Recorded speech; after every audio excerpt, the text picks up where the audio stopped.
Hi guys and welcome back to my channel. So today I'm following on with my part 2 video about my motherhood journey, and this is going to be how my little girl came into the world, my birthing story.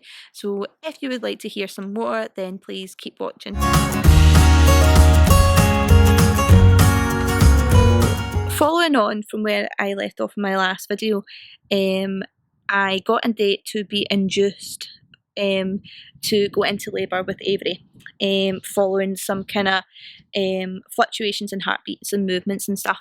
So I got given a date to come in, which was Sunday, the 22nd of September. Our due date was the 20th, and I was to come in at 10 a.m. So we did that, got ourselves all ready, went into hospital for 10 a.m.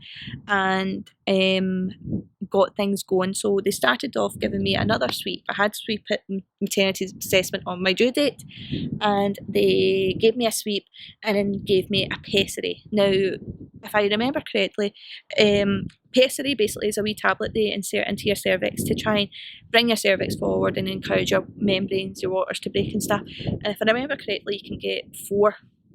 Can you see my fingers there? 4 pessaries. I think you can get 4 pessaries. I got my first pessary inserted, and they were basically like, just kind of go about and do whatever you want to do. Go for a walk, you know, do some bouncing on the ball and stuff. And I did all that. We went for a walk, we went and got some food, bounced on the ball, just kind of hung out with Daniel. And felt a wee bit of crampiness and stuff, you know. I still had a lot of back pain from just how far along I was and stuff. And how baby was positioned, but basically felt a wee bit of cramping, but nothing too crazy. And time went on, they gave me a wee exam and they were like, yeah, your cervix hasn't budged, so we're going to give you another pessary. So got my second pessary, and you know, not that long after it, things started to shift a wee bit. So I started to get shooting pains in the bottom of my back. So before it had been a kind of just a really intense dull kind of ache, like that, just that, oh, that's really, really uncomfortable kind of dullness. But I then started to get kind of wee shooting pains in the bottom of my back, and then very quickly started to get a wee bit of cramping. And spoke to the midwives, and they were like, look, why don't you go for a bath? There's a lady in just now. We do have a second bath that's a bit smaller, but the hot water should hopefully help ease your back and things a bit, because it was getting to the point where sitting down was really uncomfortable, lying on the bed was uncomfortable. So, and I was kind of tired as well, to be honest. Like, I kind of just wanted to put my feet up and kind of relax, but couldn't get comfortable to do so. So they were like, why don't you go for a bath? And hopefully the hot water will help. And they gave me some wee heat packs to kind of make do until I could get into the bath. And then basically, I think an hour and a half went on, and you know, the lady who was in the big bath still hadn't came out the bath. She was in there. I think she was probably going to just stay in there and give birth. But yeah, she hadn't came out the bath yet. And I got to that point where I was now very, very agitated. I was very, very sore. I just knew that I needed to get in some hot water. Warm water had always worked for me. It's a great thing, you know, heat therapy, and I believe in it. Basically, I'm a strong advocate for it. So I really wanted to get in that bath, and I said to Daniel, just go and tell the midwives that I'll take the small bath. I don't care. And you think to yourself, a small bath, oh my goodness. Now, I'm not a tall person. I am 5'1", and I couldn't even lie down in this bath. It was tiny, but it was quite deep. So get in the bath, and like that, Daniel comes to help me, because like that, when you're that far along in pregnancy, getting in and out of a bath is not easy. So Daniel came along to help me. I'm sitting in the bath and stuff, like taking in the warm water and stuff, just really trying to kind of calm myself down a wee bit, kind of chatting away to Daniel, and felt a wee bit of a kind of relief. Basically, the kind of pain wasn't as sharp, you know, and I started to relax a wee bit. But then I very quickly got overheated a wee bit, because obviously when you're pregnant, you're warmer than everybody else. I think your body temperature is like 50% warmer or something. And I was sitting in a bath of like steaming water. You could literally see the steam rising from it. And after a wee while, I was like, right, I'm absolutely melting. I need to get out this bath. And got out the bath, get myself all dried and stuff. And then almost immediately, I just felt really, really unsettled. The pain had came back, and it was just that way where I felt as if something was going on kind of in, my uterus and stuff. I felt something was going on. I felt like I needed to go to the toilet, to do a wee. Would sit down to go and do a wee, nothing would come out. And I wouldn't need. I'd stand back up and then I would need again, and again nothing would come out. And I was just really, really sore. I was agitated. Daniel gave me my pyjamas to put on my jammies, and felt really uncomfortable in them. So I took all my jammies off again and kind of chucked them back at him and was like, I'm not wearing these. And Daniel was like, well, you need to, because I can't let you go walking about naked, Irene. You need to put some clothes on. So I think I eventually agreed to a pair of jammy bottoms. And I think it was a hoodie that I stuck on. I think it was actually his hoodie. I don't know, that I'd kind of wrapped around myself kind of thing. Until we got back to where my bed was in the ward. And most of the wards are like a wee square, rectangle. And we were up here and my ward's kind of there. So you have to walk around that L shape. And I remember it being the longest walk on air. It took me forever. And eventually got back to my bed. Daniel had I had a wee kind of nightshirt thing for me to put into, which I would hopefully feel a wee bit more comfortable in. And at this point, I'm really, really agitated. I'm really kind of worked up. I'm sore. So he was like, I'm going to go and speak to the midwives and see, what do we do now kind of thing, if you get an exam or whatever. He said, you put your nightie on, be back in a minute. So he goes away, put my nightie on, and then all of a sudden, kind of had just got into my nightie, and I just kind of fell onto the bed, kind of on all fours, on my hands and knees, and I just felt this pain travelling from my lower back all the way up to my spine. And before I knew it, I was in tears. And, I don't know if the tears was just pain related. I think part of it was panic as well. And I was very much aware at this point now, it was about 8:30 at night. When you're getting induced, it's the same visiting hours kind of thing. So, partners need to leave at about 9 o'clock, I think it is. Is it 9 o'clock? 10 o'clock? I can't remember. I think it's 9 o'clock. They need to come away because there is also women staying in the ward. And I very quickly became aware that things were progressing and Dan was going to get sent home. I didn't really know what was going on. I was in a lot of pain because a back-to-back labour is sore. And then induced back-to-back labour, oh my God, is even sorer. So I was getting really, really worried. And again, my waters hadn't broke or anything like that. So I couldn't really understand in terms of the process of labour where I was at, because this seemed excruciating and I was contracting. I understood that these were contractions, but to me, they were coming quite quick. And it didn't make sense to me. So lovely midwife comes back and I'm still on all fours and she's down kind of kneeling by the bed chatting away to me. She's like, this is normal, blah blah blah, this is where you're at. And I just remember her talking to me and I could feel warm liquid running down my leg. And I said to her, I was like, I'm so sorry, but I think I've just peed myself. And Daniel was kind of like, you've what kind of thing, and kind of was flushing around, and she was like, she went and kind of checked and she was like, no, that's your waters are broke.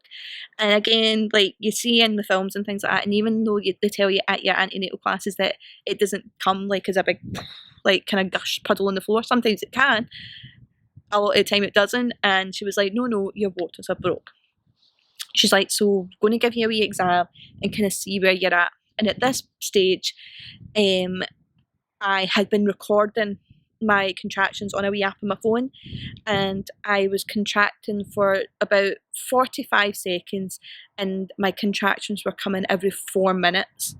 So to me that didn't seem like a lot of recovery time, and I felt that they were lasting quite a wee while. And again, the contractions, the pain was more in my back than it was in my belly. And I couldn't sit down, I couldn't lie down. The only position that I got the slightest bit of relief was standing. So it meant kind of standing, holding on to Daniel for dear life, getting through the contraction, and then kind of taking a breath and kind of trying to get a bit of energy back during that kind of 4-minute gap. And they examined me, and basically I was only 3.5 centimetres. And I was gutted. I remember being absolutely gutted, because generally they don't take you down till you're a lot further along. I think maybe when you're about 5 centimetres or so. I know they don't invite you in to the hospital until you're kind of after 4. I think labour wards maybe 5 or 6 centimetres. But she was like, yep, you're only 3.5 centimetres. She's like, I understand it's in tests. It'll be the pessaries working at your cervix and stuff. Just kind of hang fire and we'll come back and examine you in another wee while. And things basically got intenser and intenser, and very quickly, within less than an hour, my contractions were lasting for about 1 minute and 20 seconds and coming every 2 minutes. So it was crazy. They had sped up so quickly, and I kind of thought to myself, right, they've sped up really, really quick. I must have dilated like a ton load. Like, I mean, I must be about 6 centimetres now. So midwife comes back, examines me, and she's like, "You're 4 centimetres," and I was just like, "What?" Like, couldn't make any sense of it. Didn't understand that contractions were coming so quickly. You know, they were lasting a fair wee while now. Why I wasn't dilating? And she basically was like, "Look, it's sometimes what happens with inducement until we get, you know, the syntocin in you. You know, your symptoms, kind of your contractions, do go quite quickly, but you don't necessarily dilate at the same pace." So they said at this point they were like, "We can offer you some pain management."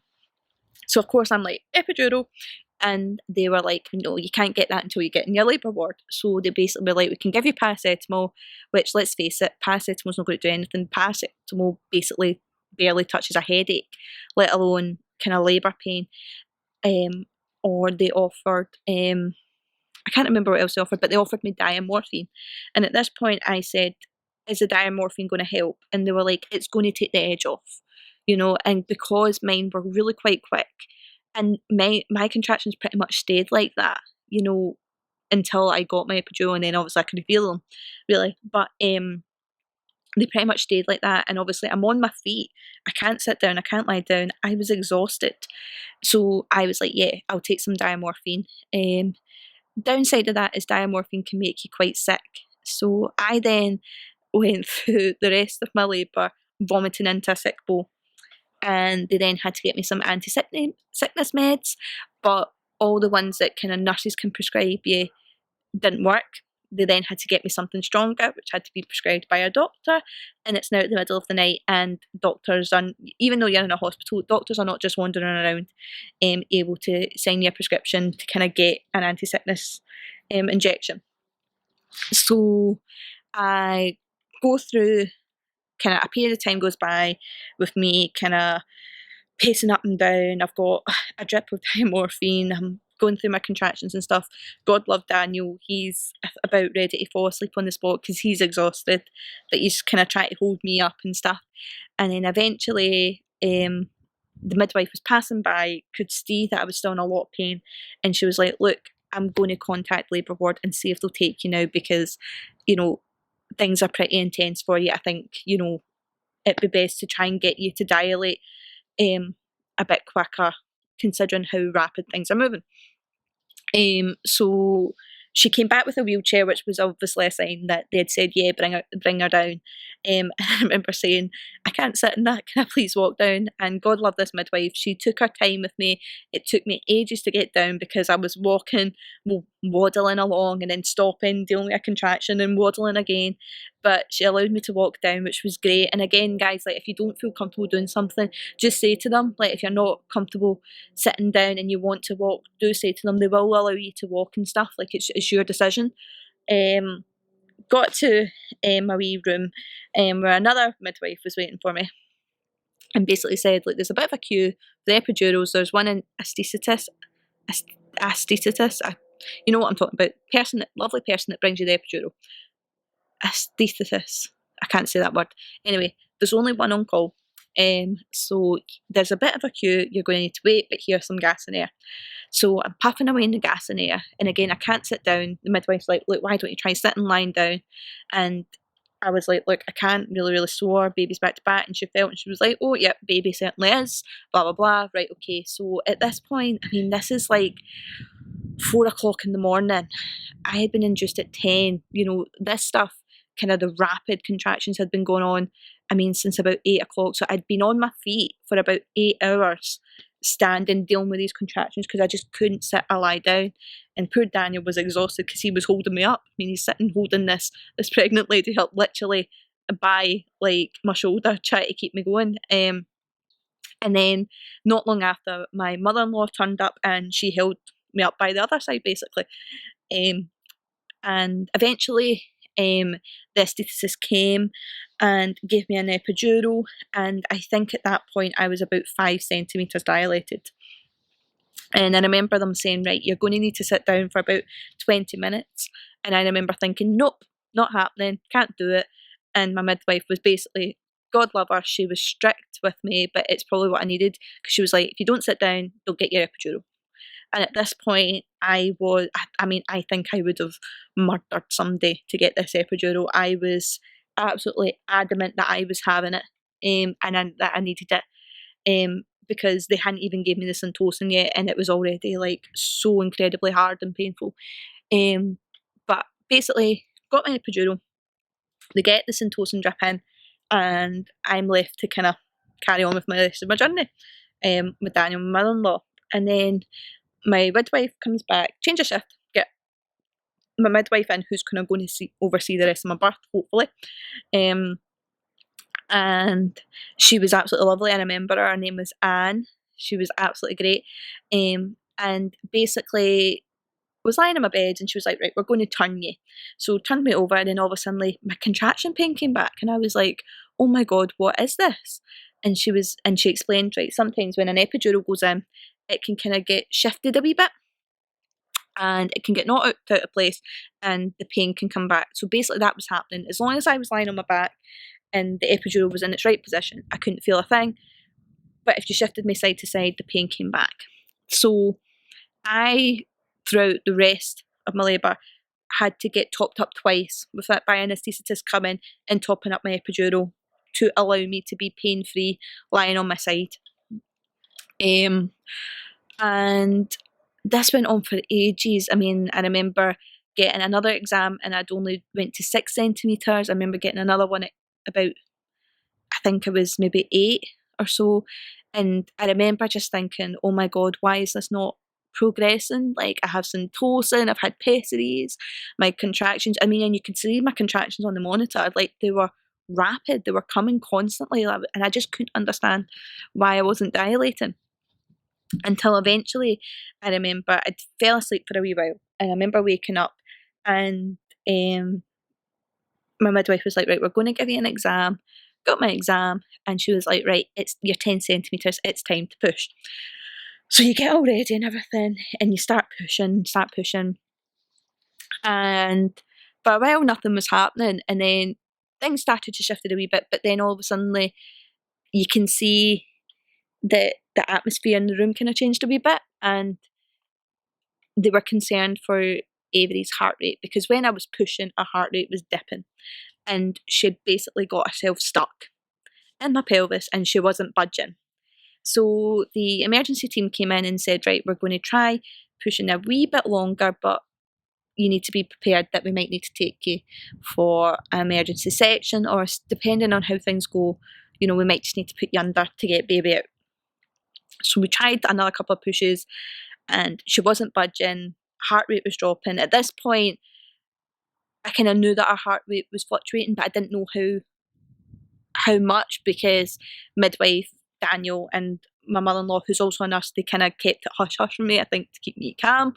But they knew pretty much what was going on. Afterwards, Daniel told me that he just was shitting himself the whole entire time, because he could see it. Obviously, my mother-in-law was aware, but she's a nurse, so she kind of kept really calm. She didn't let anything on, and neither did my midwives. And it all of a sudden was just, I remember and kind of looking up over the kind of guideline saying, you're doing great, Irene, you're doing great.